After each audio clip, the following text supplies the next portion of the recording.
જેમ તમે ઇન્ડિયાથી કોઈ છોકરા અહીંયા આવ્યા હોય અને તમે એને દુકાને રાખ્યા અને વેલ સેટ કર્યા હોય તો તમને આમ રહ્યા કરે કે યદી મય ન હોતા તો તેરા ક્યાં હોત, આમ થાય. અને એમાંય સાઉથ આફ્રિકન સિટીઝન છોકરીએ જો ઇન્ડિયાના કોઈ દેશી છોકરાને ઇમ્પોર્ટ કર્યો હોય એના વિઝા ઉપર અને પછી એને સિટીઝન બનાવ્યો હોય તો આખી જિંદગી હંભળાય કરે કે હું ન હોત તો તારું શું થાત.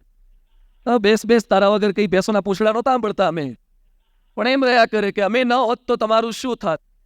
માણસોને સતત આ રહ્યા કરે છે. કોઈકના પર તમે સહેજ ઉપકાર કરો ને એટલે તમને એમ થાય જ કે મારા લીધે આ વેલ સેટ થયા. તમે એક માણસને કંઠી પહેરાવી હોય ને તો એમ થાય કે ભલે આજે આ પ્રવચન કરે છે, બાકી એને કંઠી પહેરાવનાર આપણે હતા. ભલે સ્ટેજ પર ચડી ગયો, આપણે ત્યાં જ રહ્યા, પણ છતાં આપણે એના માટે હતા. કોઈકના માટે સહેજ કરો એટલે તમને મનમાં આવું રહ્યા જ કરે. એમ ભગવાન અને સંત માટે થોડું ઘણું ડેડિકેશન, ડોનેશન કરીએ એટલે આપણા મનમાં થોડીક આ સહેજ અહંકારની છુપી ભાવના એ આવી જાય કે આપણા લીધે થયું, આપણા લીધે મંદિર થયું. પણ પહેલો કોન્સેપ્ટ ક્લિયર એ કરવાનો છે કે ભગવાન અને સંત સર્વ સમર્થ છે. શ્રીજી મહારાજ બાર પટોળી ગરડામાં બિરાજમાન હતા અને એ સમયે અલગ અલગ પ્રકારની ભેંસોનો ઉલ્લેખ થતો હતો. એમાં જેમ જાફરાબાદી ને કાંકરેજી ગાય ને બધી અલગ અલગ પ્રકાર આવે છે ને, એમ બાબરિયાવાડની ભેંસ થાય છે. એટલે મહારાજે કીધું કે એ ભેંસ સારી હોય, એનું દૂધ સારું આવે, સારા ફેટનું, ભગવાનને ધરાવાય એવું. મહારાજ કે આપણે ભેંસ નાખીએ કોઈની પાસે હોય તો કાળુ વાવડીઓ બાર પટોળી ગામનો ત્યાં હાજર હતો. એ કે મહારાજ મારી ઘરે જ આવી ભેંસ છે તો હું આપી દઉં. મહારાજ કેમ નહીં, તારી ઘણી સેવા છે, આપણે પંચ બેસાડીએ. પંચ જે કિંમત નક્કી કરે એ કિંમત અમે તને આપીશું, પછી તારે અમને ભેંસ આપવાની. કાળુ કે વાંધો નહીં, આપની ઈચ્છા એમ કરો. પંચ બેસાડ્યું. પંચે કિંમત નક્કી કરી કે 200 રૂપીસ થશે આ ભેંસના. હવે 200 મહારાજને ક્યાંથી લાવવાના? એટલે મહારાજે એમ કીધું કે જીવબા લાડુબા પાસે પૈસા નહોતા એટલે એમણે પોતાના દાગીના જે કંઈ હશે ગીરવે મૂક્યા અને પછી 200 રૂપિયા લઈને મહારાજ પાસે આવ્યા. મહારાજને કે મહારાજ આ 200 રૂપિયા છે, લઈ લો, પેલા આપી દો કાળુને અને ભેંસ રાખી લો ગોપીનાથજી માટે. મહારાજ કે જીવબા ગણો તો? એ કે મહારાજ ગણ્યા છે, 200 જ છે અને વાણિયાએ આપ્યા છે, થોડો ભૂલ કરે વધારે ના આપે, એને ગણીને જ આપ્યા છે. મહારાજ કે ગણો તો ખરા કેટલા થાય છે. મહારાજની આજ્ઞા હતી એટલે જીવબાએ ગણ્યા તો 300 થયા. પેલા એ આપ્યા હતા 200 પણ 300 થયા. મહારાજ કે હજુ એક વન ટાઈમ કાઉન્ટ કરો તો ફરતી કાઉન્ટ કર્યા તો 400 થયા. 400 થઈ ગયા. મહારાજ કે એમાંથી 200 કાઢી લો, 200 આને ભેંસ માટે આપી દો ને 200 પેલા વાણિયાને પાછા આપીને દાગીના લઈ લો. આ મહારાજ હતા. અત્યારે મોટી તકલીફ એ છે કે તરત ડબલ નથી કરતા, એ જ તકલીફ છે. જો તરત ડબલ કરતા હોત ને તો આપવામાં આપણને કોઈ જ વાંધો ના આવે. પણ ભગવાન અને સંત સમર્થ છે. સારંગપુરનું મંદિર થતા પહેલા શાસ્ત્રીજી મહારાજે સોનાનું મંદિરના દર્શન કરાવ્યા હતા. જે સોનાનું મંદિર બતાવી શકતા હોય એ ભીખ માગે, એ ચરિત્ર કરે છે. આપણને આગળ લેવા માટે આપણી પાસેથી એ લઈ રહ્યા છે. બોચાસણના મંદિરમાં નીચેથી લક્ષ્મીના ચરુ નીકળતા હોય, એ ધારે તો એમાંથી જ મંદિર કરી શક્યા હોત, છતાંય ખરડો કરશે, આ બધું કરાવડાવશે. એ ધારે તો સામેથી આવી જાય. દિલ્હી અક્ષરધામનું કામ ચાલુ હતું અને એ સમયે એક ભાઈ દિલ્હી બાજુમાં મંદિર થઈ ગયેલું હતું, ત્યાં આવ્યા, અક્ષરધામનું કામ જોયું. પછી આપણા એક સંત એમને મળ્યા. પછી પેલા ભાઈ રાજી થયેલા એટલે એને પૂછ્યું કે યહાં પર કિતને સંત લોગ રહેતે હૈ. હિન્દી ભાષી હતા એટલે આપણે સંતે વાત કરી કે 10-11 સંત લોગ રહેતે હૈ. પછી પેલા એ પ્રશ્ન પૂછ્યો કે આપ સબ લોગ એક સાલ કે કિતને ચાવલ ખાતે હૈ, એક વર્ષના ચોખા કેટલા તમારે વપરાય છે? હવે કોઈને પહેલી વાર મળતો હોય બારોબાર પૂછાય કે વર્ષના કેટલા ચોખા ખાઈ જાઉં છું? તમે જેટલા ખાતા હોય એટલા, તમારે શું લેવા દેવા?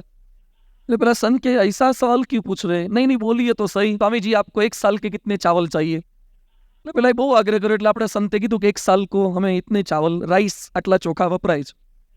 પછી પેલા ભાઈએ પ્રશ્ન કર્યો કે આ પર પૂરા સ્ટાફ કિतना है? એ કે 1000 आदमियों का स्टाफ है, अक्षरधाम का काम चालू है. तो કે उन सबके लिए कितने चावल चाहिए? એ બધા માટે કેટલા ચોખા વપરાય છે? પેલા સંત કે એના માટે તો ટન બન ચોખા વપરાય. એ કે કોઈ બાત નહીં, બોલીએ તો સહી, ફિગર તો બોલીએ. એટલે આપણા સંત ફિગર બોલ્યા.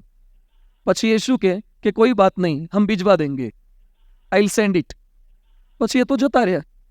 અને મનાય એમાં દિલ્હીનો કોઈ કેત મનાય? આખા ભારતના મોસ્ટ વોન્ટેડ ત્યાં ભેગા થયા હોય.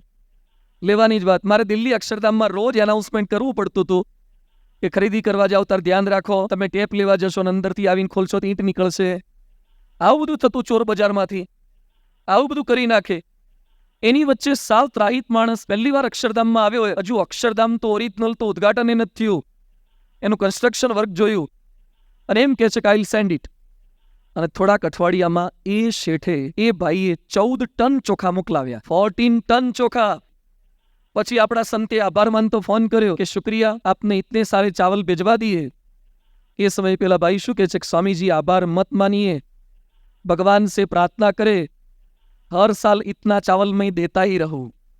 કોણ ફોલોઅપ કરવા ગયું હતું? કયા વીઆઈપી ની સભા કરી હતી? પીઆર ડિપાર્ટમેન્ટના કયા વોલિયન્ટર્સ હતા? આપણે એમ માનીએ છીએ કે અમે પ્રવચન કરીએ, ફોલોઅપ કરીએ એટલે સમાજ થાય. ભગવાન અને સંત ધારે ને ગમે તેમાં પ્રવેશ કરીને સેવા લઈ શકે એવા સર્વસમર્થ છે. છતાંય મગાવડાવશે ખરા, માગશે ખરા તમારી પાસે, અમારી પાસે મગાવડાવશે. ઘણી વાર ઘણાને એમ થાય કે આ લોકો માગ કરે છે, સાહેબ અમને નથી ગમતું માગવું, પણ શું થાય, એમને ઉપરથી ધક્કો માર કરે છે. અમને એમ કે તમારે માગવાનું. હું મારી જ વાત કરું, અમને પહેલી વાર જોડી માગવા મોકલ્યા ને, હું સાધુ થયો ભાઈ, પહેલી વાર મને બરવાળાનો પેલો વિસ્તાર છે ને, એમાં હું જોડી માગવા ગયો હતો. એક તો પેલા અગરબત્તીના બગલ થેલા જેવા 2 થેલા આપ્યા, અને થેલા લઈને ભીખ માગવા જવાનું. અને મેં આપણી ઉંમરના બધા પતંગ ચગાવતા હોય, ઓલી ઓડિયો સાંભળતા હોય ફિલ્મની, આપણે ભીખ માગવાની. અને એમાં 2 સોસાયટી વચ્ચે ચાલવાનું. એટલે નારાયણ હરીશ મને તો સહેજ ગમી નહોતું. નારાયણ હરીશ સચ્ચિદાનંદ પ્રભુ બૂમ મારવાની. અને એમાં એક ઘરે અમે ગયા ને, 2 પાર્ષદો હતા, અને ભાઈ બૂમ મારી એટલે પેલો આવ્યો છોકરો, આટલી મોટી વાડકી ભરીને ઘઉં આપવા જતો હતો. ત્યાં બાપાએ ઉપરથી બૂમ પાડી, એક રહેવા દે કે આટલા બધા ઘઉં ના આપીશ કે આ વાત કેટલાય આવે. તો મેં કીધું હું સમજે છે આપણને, એ કે આ વાત કેટલાય આવે, એ કે અડધા જ આપ. બોલો આટલા જ ઘઉં હતા, એમાંથી અડધા કરી નાખ્યા. કીધું આને ખબર છે કે આપણા ઘેર ઘઉંના ખેતર હતા, શું મૂકીને આવ્યા છે આને ખબર છે? પણ કીધું વાંધો નહીં, આટલા આટલા. આખો દાડો અમે ફરી એને શું આપે અમને? આ ઘઉં ને બોરા આપે, પેલા બોર હોય ને, પેલા બોર આપે, તલ હાંકડી આપે, એ પેલા કાળા મેસ ગોળની, એને તમે ઊંઘીએ નહીં એવી તલ હાંકડીઓ આપે. અને પેલી હેરડીના હાઠા આવે, હેરડી આપે, એ પેલો હારો ભાગ તો એ રાખે ને પૂંછડીઓ અમને આપે. આખો દાડો ફરી એમાં 200-300 રૂપિયા માંડ કાઠિયાવાડમાં ભેગા થાય, અને ઘઉં ને આ લોટ ને આવું બધું ભેગું થાય. પછી બાપ આગળ ગયા, ત્યાં મેં વાત કરી હતી રાજકોટ સ્વામી 2006માં ત્યારે મેં આ પ્રસંગ કીધો. મેં કીધું સ્વામી આપ અમને મોકલો છો, મને બિલકુલ મજા આવતી નથી. મેં કીધું જોડી માગવા, મને એક તો એન્જિનિયર થઈને આવ્યા હોય અમે, અને ત્યાં ભીખ મગાવડાવો, એટલે મને બિલકુલ ગમ્યું નથી આ. મેં કીધું માગવા જઈએ, આખો દાડો ફરીએ છે, એમાં કાંઈ મળતું નથી. મેં કીધું એના કરતાં હું તમને એક ઉપાય બતાવું. મેં થોડુંક ડાપણ કર્યું હોય. સ્વામી કે શું ઉપાય?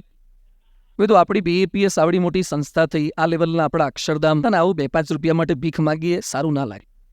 તો આ 12 બધા પ્રોફેશનલ કેવું બધું કામ કરતા હોય છે. જો હું કથા કરું છું, મારા જેવા કેટલાક ઉપનિષદ, ગીતા, ભાગવત પર કથા કરનાર અમે બધા એક પારાયણ કરીએ ને, અને દેશના કથાકારો નહીં વિદેશમાં આવે છે, 1 મહિનો રોકાઈને લાખો ડોલર ભેગા કરીને પાછા જાય છે.